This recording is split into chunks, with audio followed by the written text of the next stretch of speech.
Hi, I'm Jessica Clemons, and you might recognize me from New Rockstars, maybe even Dropout, or The Ringer over at Spotify. Well, this is The Witching Hour. It's like an extension of New Rockstars, a sister channel, if you will, where we'll explore all the facets of horror with a different host of New Rockstars, diving into a scary movie that we want to share with you. So, let's talk about Jennifer's Body.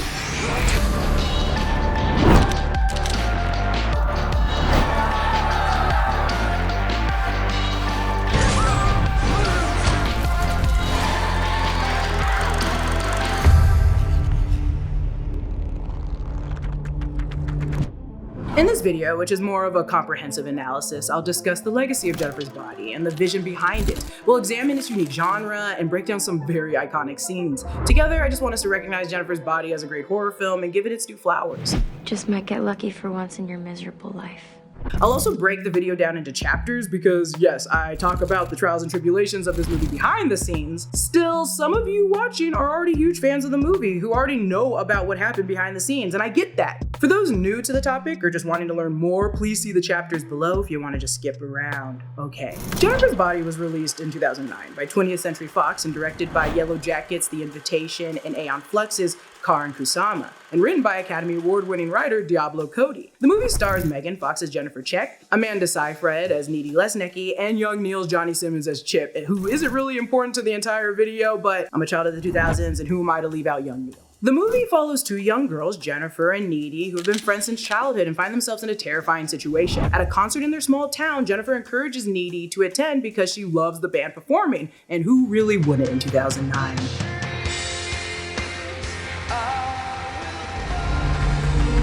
During the concert, a fire breaks out, leading to the building's collapse and the tragic deaths of many people in their small town. In the chaos, Jennifer separates from Needy and is saved by the band, only to become the subject of a botched ritual. This ritual causes Jennifer not to die, but to return as a succubus who preys on boys in their small town, to which Needy is the only one who can stop her. The movie's premise, a twisted blend of high school drama, female friendship, and supernatural horror, wasn't random, so let's get into the vision of it all.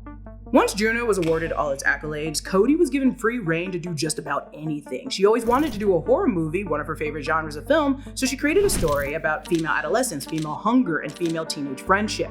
There are things, in my opinion, Cody's always been really proficient in, and say what you will, but we recognize Cody from Juno, who wrote Juno as this precious and witty, smart girl with a funny, ironic detachment to most things. So when it comes to writing women, she made them distinct, authentic, even with their exaggerations. And Diablo Cody, after Jennifer's Body, was assisting other writers to bump up their female characters. She helped Fede Alvarez's 2013 Evil Dead movie by writing Jane Levy's character. So in this case, she wrote a story about a girl who needs boys and needs male attention to feed because, in her words, it was an interesting metaphor. She wrote it on spec independently, then she went out with the script and met with a bunch of directors, but she clicked instantly with Karin Kusama, who wished to build something on a larger scale about how these alliances between girls get distorted and corrupted by the patriarchy. Although this sounds like a fantastic movie in 2025, the film premiered to audience flack more than appreciation, barely skirting by with a 44% Rotten Tomatoes score. And I think it's an outstanding movie with themes that went over many people's and critics' heads and left a lot of people just disappointed for the wrong reasons.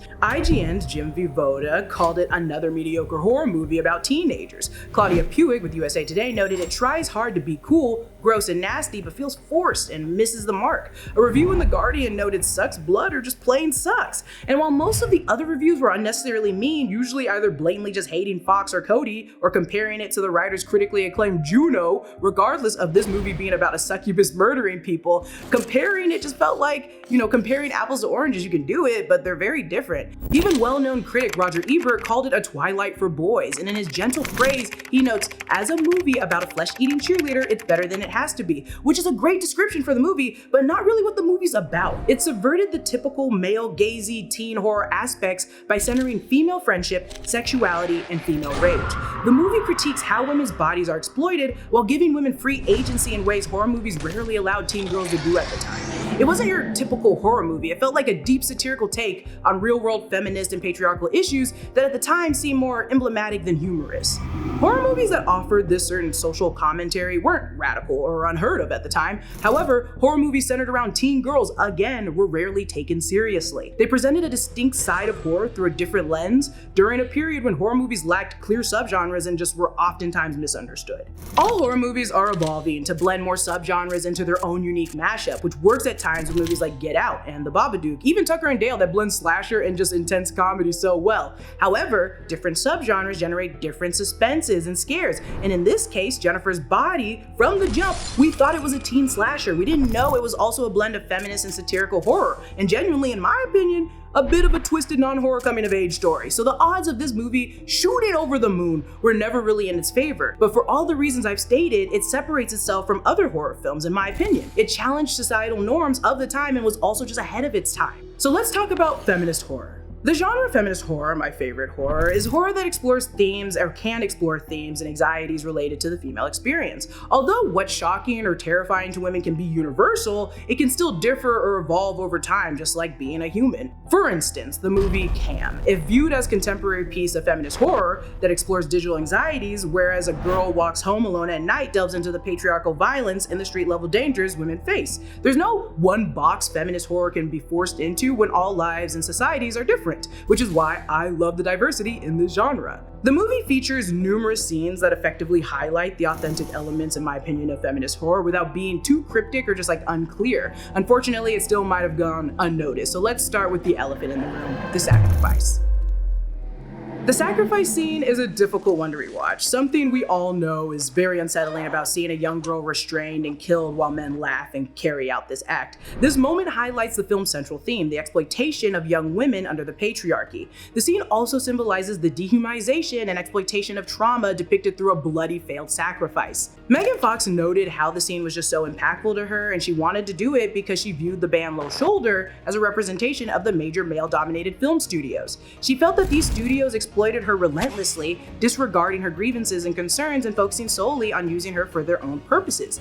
In this way, the studios, much like Low Shoulder, treated her body as an object for their professional gain. Others can read this scene through the lens of horror's frequent rape revenge storylines. Although this is not a sexual assault scene, it does carry the same kind of haunting undertones. Jennifer is kidnapped and killed as her attackers laugh and joke, completely detached from the horror of what they are actually doing. She begs for her life, desperate to be heard, but her words fall on deaf ears.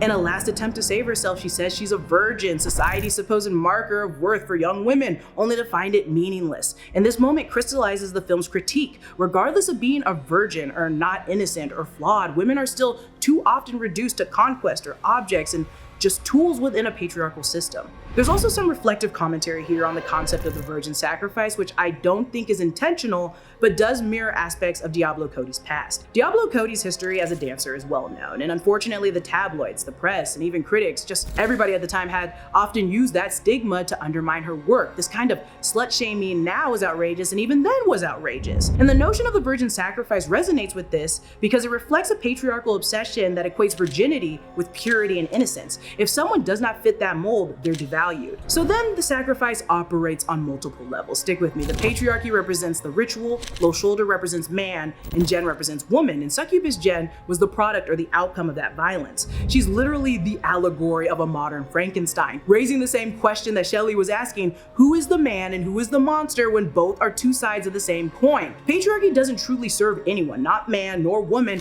and just as in Frankenstein, both the creator and the creation are ruined by the violence at the system's core. And the last bit I'll add on the sacrifice that I really just love is the fact that we return to it with Needy at the end of the movie. Instead of sacrificing her for fame and fortune, it presents a more emotional, gut-wrenching scene of sacrificing for love. It still frames and highlights the male gaze of it all, but in a different lens. My dead. No. Your heart. Succubus Jen recognized her body still as an object, but Needy corrected her, saying it was her heart. How Low Shoulder recognized her as a tool, Needy recognized her as a person, as a human. And this has its own layers, for the patriarchy, but more in tow with, you guys know that Needy was in love with Jen, right? We all know that Needy was in love with Jen. It was a gay love. People were confused by the makeout scene. They were gay in love with each other. No misconfusion there.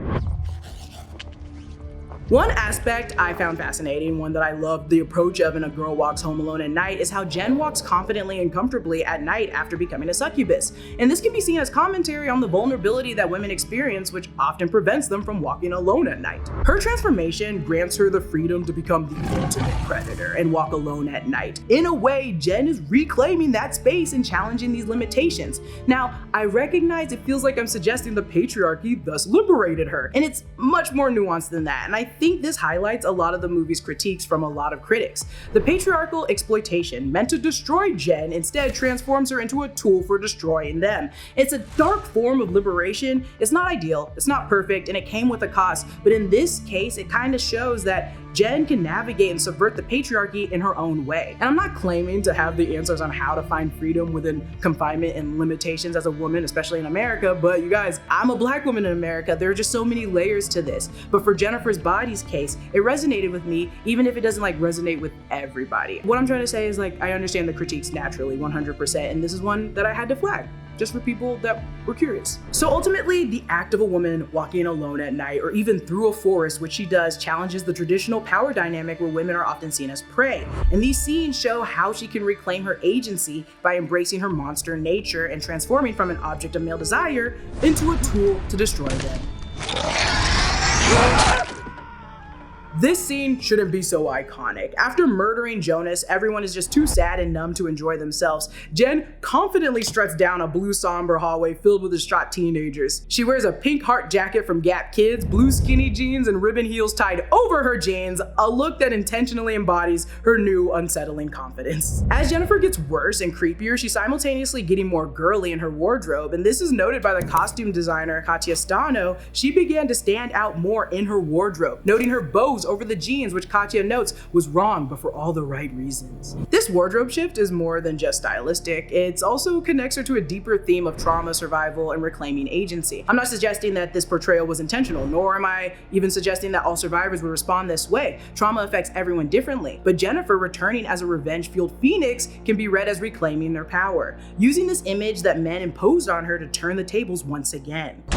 One scene that I really enjoy talking about is Colin's death, which is intercut with Needy losing her virginity to Chip. What I love about this scene is the clear connection between Needy and Jennifer. It was always there. It always felt deeper than just friendship, but this moment truly just cements their love. This portrayal of queer desire and queer love is what I longed for after I saw this movie, and I never got, but it's okay, one day, who knows. It's fascinating how Needy and Chip's innocent yet somewhat provocative preparation for sex mirrors the personal and intimate nature of Jen and Colin's ritual. Both pairs are essentially luring their own partners. And it reminds me of another female monster that I love, Medusa, which Freud read as basically male anxiety around female sexuality. She's beautiful, tempting, but also terrifying, and that's exactly what Jennifer is here. The boys desire her, but her sexuality turns into something they can't control, something dangerous. And then we cut to Needy exploring her own sexual curiosity, and it kind of mirrors Jennifer's power more softly. Both are navigating desire, but the stakes are just very different. It's wild because the film is basically saying women's sexuality is fascinating, it's alluring, it's powerful, and yes, it can scare people who only want to control it. You know, unless you're Chip, of course.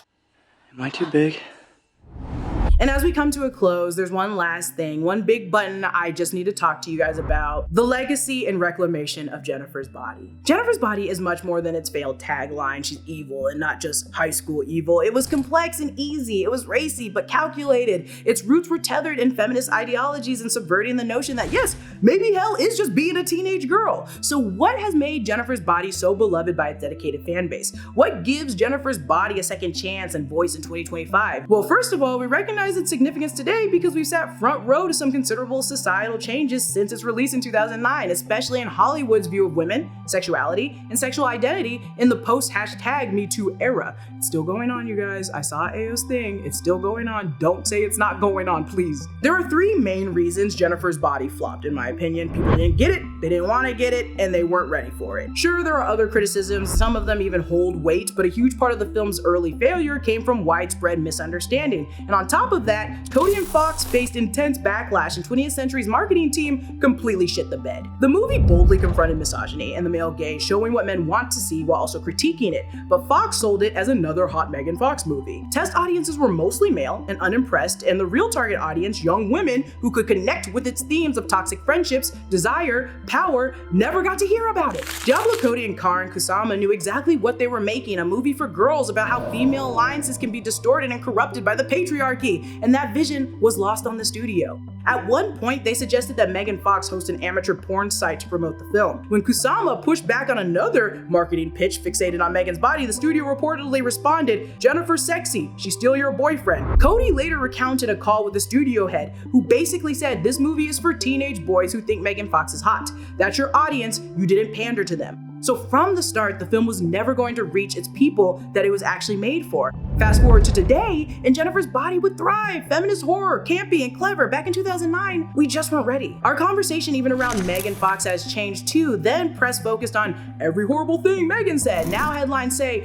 how Michael Bay degraded Megan Fox and tried to sabotage her career. The shift in perspective is why revisiting and reanalyzing Jennifer's body really matters. It's finally getting the appreciation that it truly deserves. I love Jennifer's body. I cherished it as a young girl. It's campy, it's violent, it's funny, and filled with strong and, less physically strong female characters, but the film left a mark on me. And we all have different films, and you can think what you will, but Diablo Cody and I were like this. We were like this when I was younger. I was that demographic, and since then, I've always taken a liking to, or just focused on horror movies not only written or directed by women, but that showcase women as the heart of it all, the real monster women that I want in the world. And I love my girls. I love all girls, all the feminine takes, all those who identify, and all those who just want to join and root for them. Thanks for watching. Make sure to subscribe to The Witching Hour for more horror movie talks and analysis videos. They won't always be like this, don't worry. I think I'm gonna do Candyman next. Gina and Erik are gonna have another different video for you next coming weeks. There are many of us here just working on other ideas in horror that has touched us in different ways. There will be an abundance of different looks, you guys. I think mine will always come down to, let's just freaking talk about it, yo. Follow me at Lulu Clemons, and I'll see y'all freaks later. I was the snowflake queen. That's my bio on Instagram, and it has been for 8 years, and it will never change.